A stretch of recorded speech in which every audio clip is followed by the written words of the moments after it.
You're listening to the Less Stressed Lawyer podcast, episode 57. Today, we're talking all about your thoughts about people.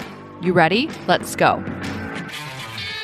Welcome to the Less Stressed Lawyer, the only podcast that teaches you how to manage your mind so you can live a life with less stress and far more fulfillment. If you're a lawyer who's over the overwhelm and tired of trying to hustle your way to happiness, you're in the right place. Now, here's your host, lawyer turned life coach, Olivia Vizacaro. Well, hello there. How are you doing today? I hope your week is off to a marvelous start. Mine is, I had quite the week last week. I had 4 different speaking engagements all in one week, and I don't know that has ever happened to me. I do speak pretty frequently to different organizations, but that many all in one week was definitely a first. Speaking of another first, I got to cross off of my list one of the most incredible things that I've been dying to do, which is speak to a law school class. So I actually got invited by a former colleague of mine that I worked at when I did criminal defense work. She's now a law professor, and I ran into her at another speaking engagement I did to a Women Lawyers Association in March, and she invited me to come speak to her class. And I got to do that last Thursday night, and it was incredible. The students were amazing. They were so engaged in the conversation.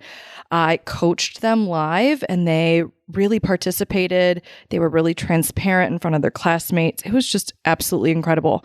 I can't wait to do more of that. One of my goals, I've never mentioned this on the podcast before, but I'll mention it now. One of my goals is to actually teach the coaching concepts that I teach my clients in the form of a law school class. I really believe that we could make such a meaningful impact on the legal profession if we taught this stuff in law school to better equip students before they enter the practice of law with all of the tools they need, with the mindset resources that they need in order to navigate practicing law. So that's definitely a bucket list goal for me, to be Professor Olivia Vizacaro. So keep your fingers crossed for me. And if you work at a law school, reach out. Jokes aside, though, seriously, if you work at a law school, reach out. But last week was super exciting. This week is also off to a good start. I have a lot of speaking lined up for both this month and next month, especially in conjunction with open enrollment for the Less Stressed Lawyer Mastermind. So I've got a bunch of upcoming events that I'm going to be doing. One is a 2-hour workshop on how to thrive as a lawyer. That is going to be on May 12th at noon. And then on May 19th, also at noon, I'm doing a 2-hour open coaching call. So if you have never had a chance to get coached by me and you want to see what it's like, definitely come to that. And then on May 26th, the last day of enrollment for the Less Stressed Lawyer Mastermind, I do this incredible call. It's a meet and greet and info session. So you can come and meet everyone that's going to be in the next round of the mastermind. And if you haven't joined yet and you're on the fence, you can come and get any questions that you have answered by me. So make sure that you sign up for those events. The best way for you to do that is to head to my Linktree. And the URL for that is linktr.ee/the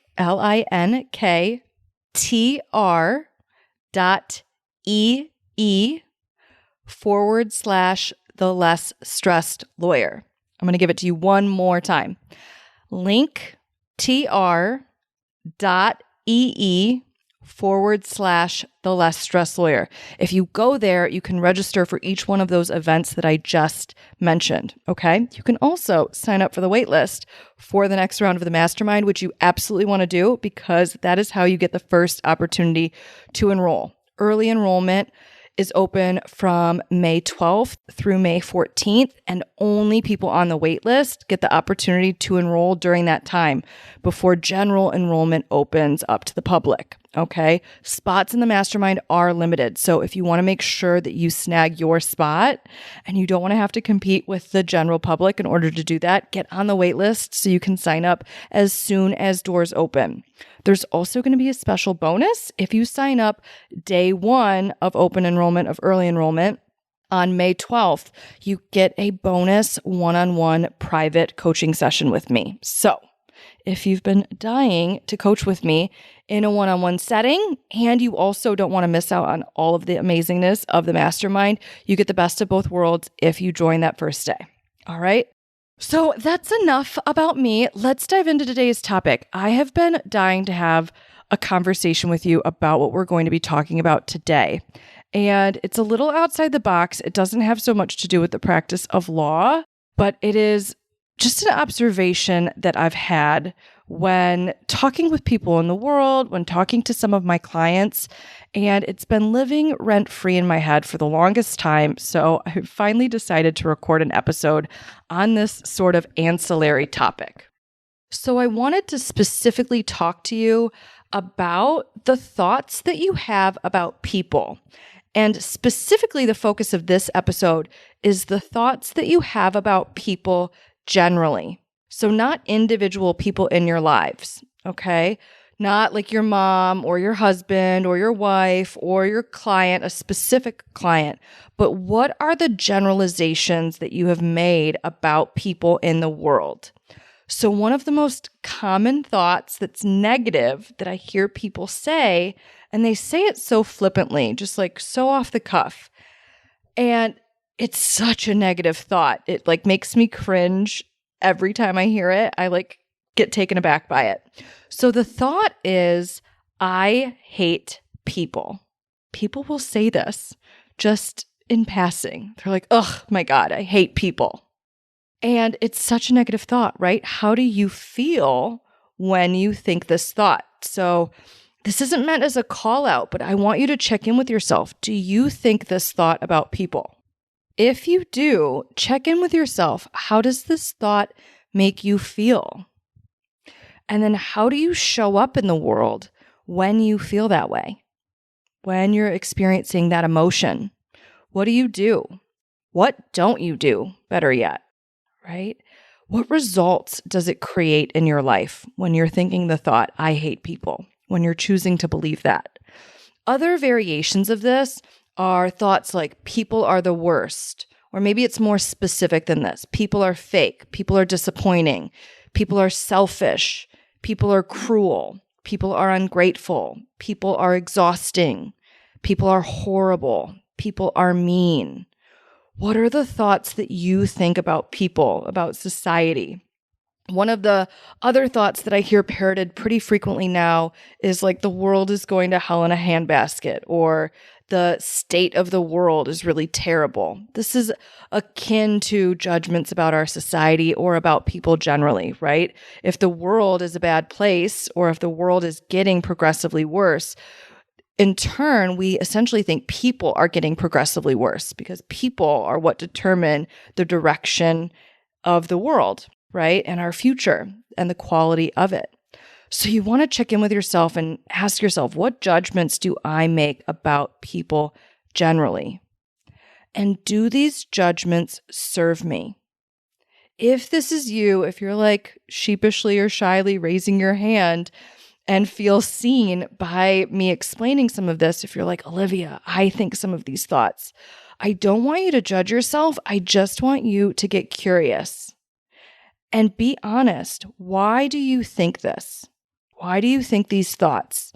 How do they pretend to serve you? What do they pretend to protect you from? One of the reasons that I am actually like so bothered when I hear people talk like this is the first thing that comes to my mind is like, what a painful way to go through life. Because being a human in the world, you are going to interact with other people. You just are. It's practically impossible unless you're like Emil Hirsch or whoever he plays in the movie Into the Wild. I think that's it, where he like goes to Alaska and lives off the land. Also, spoiler alert, he dies in that movie very young, so I highly don't recommend doing that.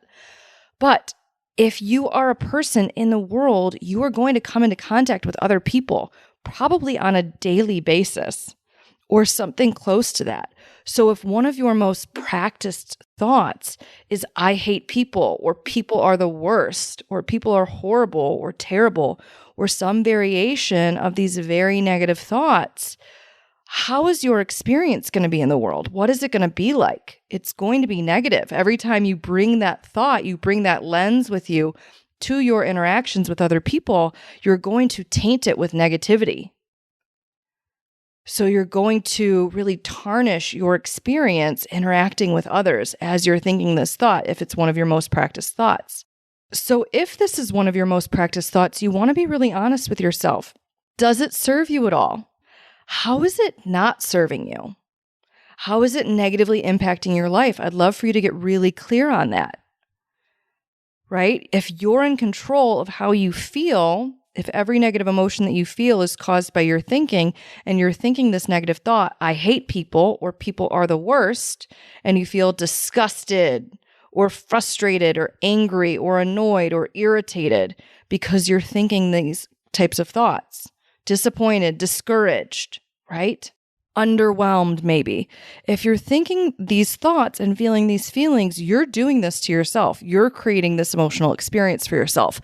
Other people and their behavior, that is not what's causing your negative emotions. It's your thinking about people. So if you're thinking these thoughts, I hate people, people are the worst, and you're experiencing these negative emotions as a result of it, ask yourself, is that the experience you want to create for yourself?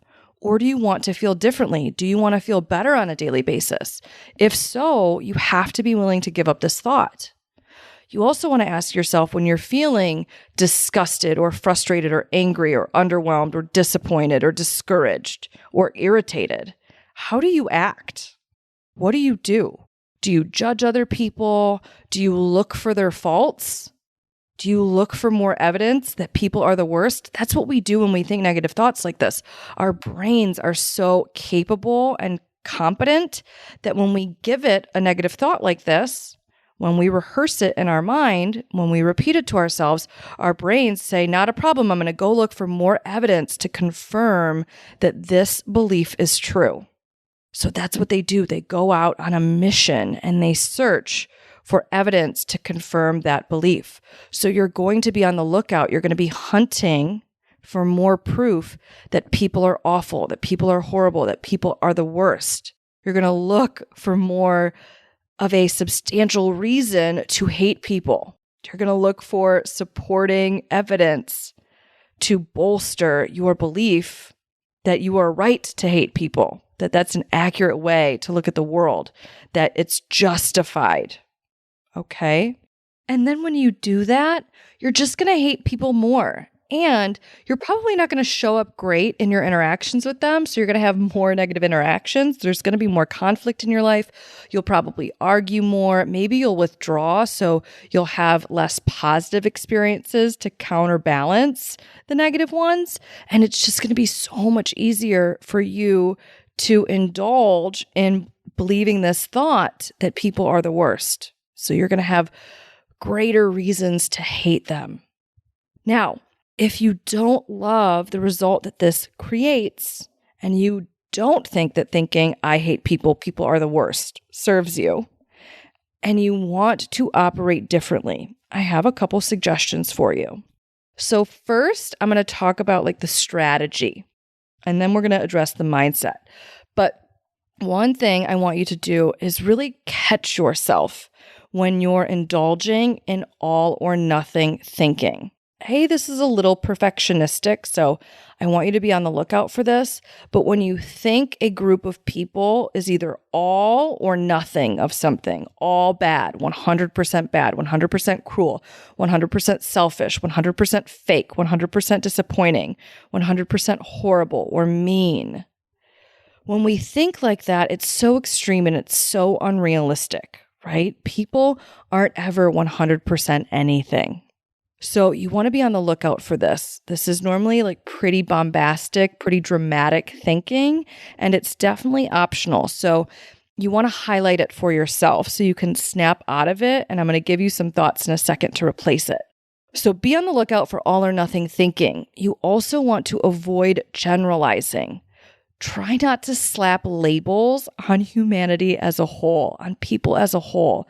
Can you be more specific? Can you narrow in on maybe it's just the one person that you're interacting with and not people generally? right? Maybe you can have different assessments of every individual person that you meet rather than needing to bundle everyone all together and judge them as a whole. I also want you to practice operating from curiosity instead of judgment. If whenever you're interacting with people, instead of judging them, you worked on operating from curiosity, thinking thoughts like, I wonder why they're behaving like this. I wonder what's driving their behavior. I wonder why they're doing this. I wonder why they said what they said. I wonder why they're being this way. If you get curious and you assume positive intent, this is a favorite hack of mine from a friend of mine, Maggie Reyes. She's a marriage coach, and she always tells people, if you just assume positive intent and then ask yourself, why did someone do something?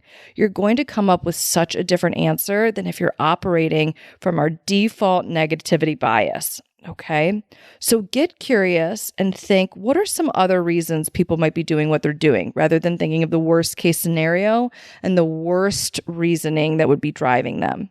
Okay. Also, I've talked about this a lot on the podcast, but see if you can get yourself to understanding or accepting. What would you need to think about their behavior to feel understanding?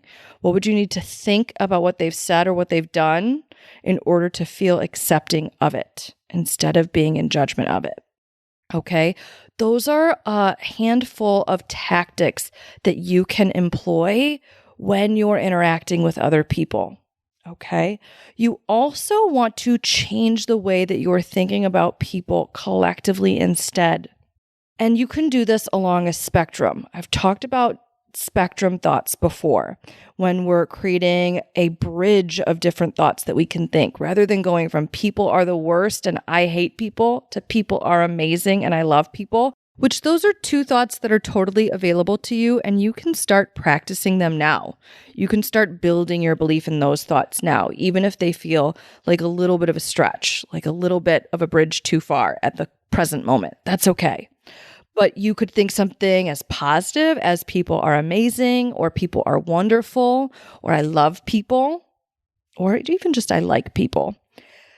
Or you could think something that's more middle of the road, just to start to move you out of that negative space, that negative mindset. So you could choose to think something like, people are doing the best they can with what they've got. That's one of my favorite thoughts to think. People are generally good. Or you could think something like, people are nuanced. People are dynamic. People are complicated even. That's not the most positive thought, but that is more positive than people are the worst and I hate people. You could also think people are different or people are complex. Ask yourself, what do you want to choose to think about people instead of some of the more negative thoughts you may have been thinking in the past?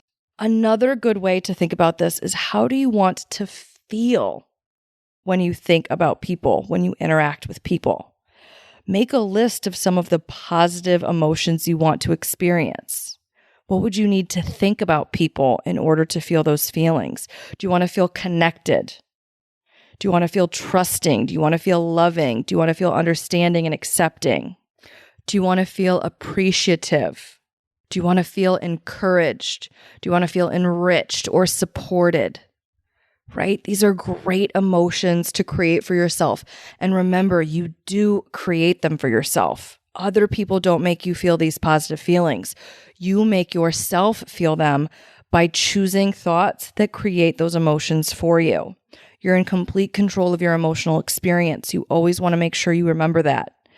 When you know that you're in control of your emotional experience, you're going to curate a much different emotional experience than you otherwise would when you're blaming your emotional experience on external forces, when you're outsourcing control over your emotional experience to other people, to what they say, to what they do. So I want you to reclaim control of your emotional experience. Put yourself in the driver's seat for how you feel. When it comes to thinking about other people, what do you want to think? How do you want to feel? How do you want to show up? What do you want to do? What don't you want to do? What result do you want to create? What lens do you want to wear? Do you want to have on? Do you want to bring with you into all of your encounters with other people? As You are part of society. You're going to be interacting with others, whether it's in your work life or your personal life. You're going to be engaging in situations with other people. It gets to be as positive of an experience as you allow it to be. And that's going to be determined by how you think about those people that you're engaging with, that you're interacting with. So you can't think I hate people and expect a positive outcome. It's never going to happen. If you're thinking a positive thought, you'll get a positive result. If you're thinking a negative thought, you'll think a negative result. And I know it's easy to brush this off and to tell yourself, I'm just kidding. I'm just making light of it. I'm being a little facetious. But the thoughts that we think matter. The way that we speak to ourselves matters. And I see stuff like this in like pop culture. There are t-shirts that say things like, I like my TV shows and maybe like 3 people, or I like wine and maybe like 3 people, or I like my cat and maybe like 3 people. And it's a joke on really not liking most people in the world. So we say this really callously and casually. And when we do that, we demean and belittle and make light of how important our thinking is on cultivating the experience that we have. So I want you to not diminish the importance of the thoughts that you think, of the impact they have on your life. They make all the difference in the world. Make sure you choose them carefully. You can choose to think that you hate people and that people are the worst, or you can choose to think different thoughts that make you feel much more connected, much more supported, much more enriched. And it will make all the difference in the world in the experiences that you have as you engage with others. Okay? So take this tidbit with you into your life. And if you're guilty of this, come up with your list of thoughts you want to think instead, of feelings you want to feel instead, and go to work practicing. If you tell your brain what you want it to think, it will find evidence to support it. You will start looking for the best in people instead of looking for the worst in them. And that will make all the difference in the world. I promise you. It's a completely different experience that is available if you choose to make this switch. I'm so excited for you to make it. All right, my friends, that is what I have for you this week. I hope you have a beautiful week, and I will talk to you in the next episode. Thanks for listening to the Less Stressed Lawyer podcast. If you want more info about Olivia Bizacaro or the show's notes and resources from today's episode, visit thelessstressedlawyer.com.